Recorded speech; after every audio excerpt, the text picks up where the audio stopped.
दोस्तों, जैसा कि आप जानते ही हैं कि लोकसभा चुनाव की तैयारियां जो है तो एक अरसे से कांग्रेस और उनका गठबंधन कर रहा था और भारतीय जनता पार्टी भी जो है इसके अंदर लगातार लगी हुई थी। अलग अलग जगहों पर जो है तो मैं आपको बता दूं कि अलग अलग तरह के इसमें अब रिज़ल्ट आने लगे हैं। यानी कि एक अंदाज़न जिसको हम कह सकते हैं, रिज़ल्ट के तौर पे एक अंदाज़ जिसको हम कह सकते हैं, वो आने लग चुका है। इम्पॉर्टेंट इसके अंदर जो है तो मैं आपको बता दूं कि कुछ स्थान थे, यानी कि सेकंड चरण के अंदर, जो सेकंड फेज़ के अंदर जो जनता का फैसला रहा है, उसके अंदर कुछ जगह इम्पॉर्टेंट थी जिसके ऊपर जो तो नज़रसानी ज़रूरी है। क्या भारतीय जनता पार्टी यहाँ पर जीत दर्ज करने में कामयाब हुई और क्या कांग्रेस पार्टी यहाँ पर अपना लोहा मनवाने में कामयाब हुई? क्या विपक्ष जो है तो मजबूत था या फिर भारतीय जनता पार्टी फिर एक बार डिफीट करने में कामयाब हुई? इन सवालों के जवाब इस वीडियो के अंदर हम टटोलेंगे। तो मैं आपको बता दूं कि दूसरे चरण के अंदर अलग अलग जगहों पर या फिर यूँ भी कहा जाए तो पूरे भारत के अंदर तकरीबन हर हिस्से के अंदर जो है तो चुनाव इसके अंदर हुआ है। लेकिन इम्पॉर्टेंट इस वक्त में जो सबसे अहम रहा है वो रहा है महाराष्ट्र का एरिया, बिहार का एरिया, उत्तर प्रदेश का एरिया, और जो तो मैं आपको बता दूँ छत्तीसगढ़ के भी एरिए रहे हैं। लेकिन सबसे इम्पॉर्टेंट जो चीज़ इसके अंदर रही है वो बिहार के अंदर, उत्तर प्रदेश के अंदर, और जो है तो मैं आपको बता दूं कि महाराष्ट्र के अंदर के जो रुझानात है वो काफ़ी जो है तो एक तरह से देखा जाए तो भारतीय जनता पार्टी की जो अपेक्षा थी कि किसी न किसी तरीके से यहाँ पर महाविकास अघाड़ी को ब्रेक किया जाए और जो महाविकास अघाड़ी एक मजबूत तरीके से यहाँ पर सत्ता चला रही थी उसको ब्रेक किया जाए और किसी न किसी तरीके से जो लोकसभा चुनाव होंगे उसमें अपने आप को मजबूत किया जाए। तो किस तरह से रहा हाल वो हम देखेंगे। उसके बाद जो तो रिज़ल्ट आता है बिहार के एरिया का, जहाँ पर दोस्तों मैं आपको बता दूं कि बिहार के अंदर भी अगर हम बात करें तो यही कुछ हाल रहा है जिस तरह से समवाट जो है तो महाराष्ट्र का एरिया के अंदर जो हालात रहे।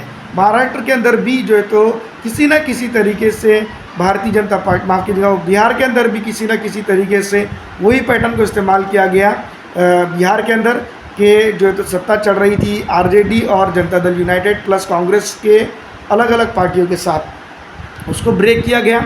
नीतीश कुमार को अलग किया गया। नीतीश कुमार को अलग करने के बाद जो है तो बीजेपी ने सत्ता स्थापित की और अपनी स्थिति को मजबूत करने की लगातार कोशिश की। उत्तर प्रदेश के अंदर कुछ हालात अलग रहे हैं, उसके ऊपर हम बात करेंगे। लेकिन सबसे पहले मैं आपको बता दूं कि हम बिहार के उस एरिया के बारे में बात करेंगे जहां पर जो है तो मजबूत स्थिति में ना ही इंडिया गठबंधन रहा है और ना ही भारतीय जनता पार्टी का एनडीए गठबंधन रहा है।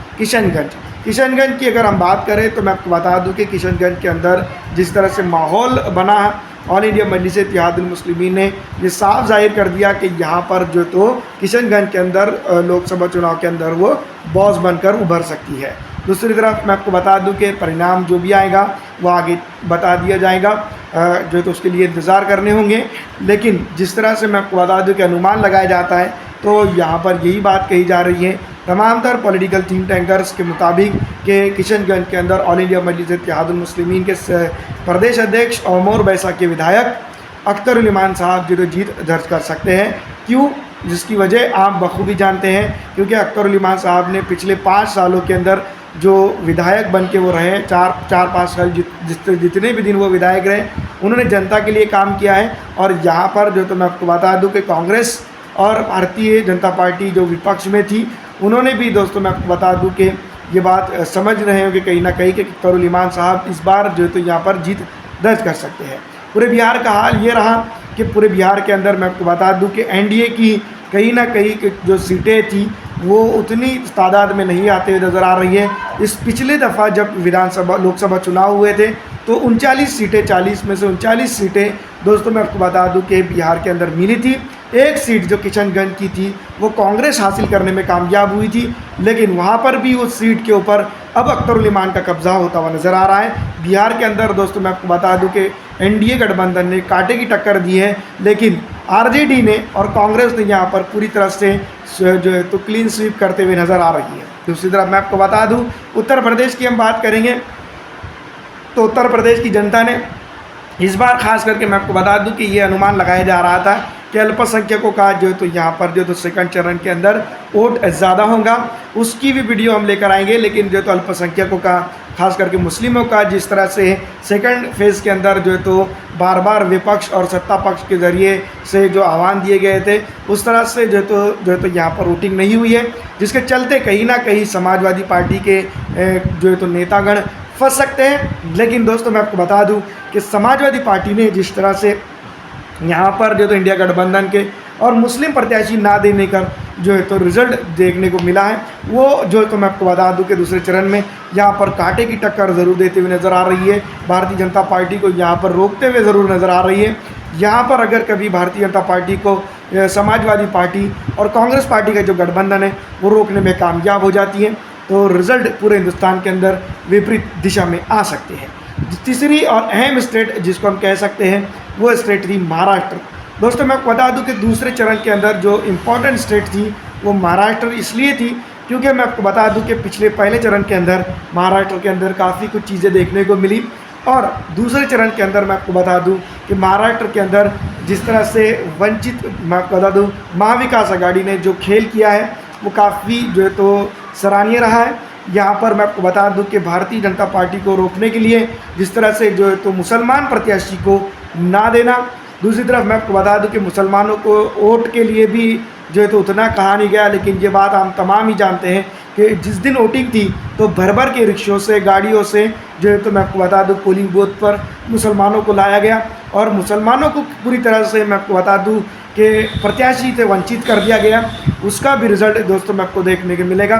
लेकिन यहाँ पर महाविकास आघाड़ी का गठबंधन काफ़ी मजबूत स्थिति में रहा और काफ़ी अच्छी टक्कर भारतीय जनता पार्टी को देते हुए दिखाई दिया है। तो दूसरे चरण का जो फैसला था पूरी तरह से हम ये भी कह सकते हैं कि भारतीय जनता पार्टी के विपक्ष और विपरीत जाता हुआ नज़र आ रहा है। इसी तरह के अगर हालात रहते हैं तो आने वाले जो चरण रहेंगे, third and fourth and fifth जितने भी बाकी रह गए, उसके अंदर जो तो काफ़ी दिक्कत पैदा हो सकती है। पहले चरण के जो भाषणबाजी थी वो काफ़ी सॉफ्ट शैली में नजर आई। दूसरे चरण के अंदर दोस्तों मैं आपको बता दूं कि कांग्रेस की और उनके गठबंधन की जो शैली थी वो वैसी ही नज़र आई। लेकिन दोस्तों विपक्ष यानी कि सत्ता पक्ष की जो शैली थी, जो दिशा थी, वो पूरी तरह से बदलते हुए नज़र आई है। इसी तरह का अगर कभी हाल रहता है तो थर्ड एंड फोर्थ चरण के अंदर भी हम यूं ही जो तो देखेंगे। लेकिन दोस्तों मैं आपको बता दूं कि पहले चरण के अंदर जो फैसला दिया गया था दूसरे चरण के अंदर उससे भी स्ट्रांग दिया गया है।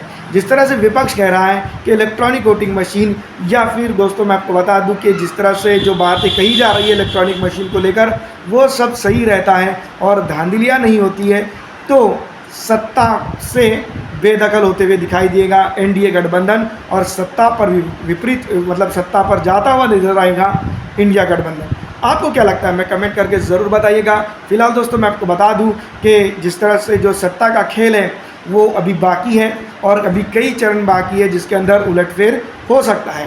तो बने रहिएगा हमारे चैनल के साथ। इसी तरह की वीडियो पाने के लिए, वीडियो देखने के लिए आपका शुक्रिया। आपका दिन अच्छा रहे।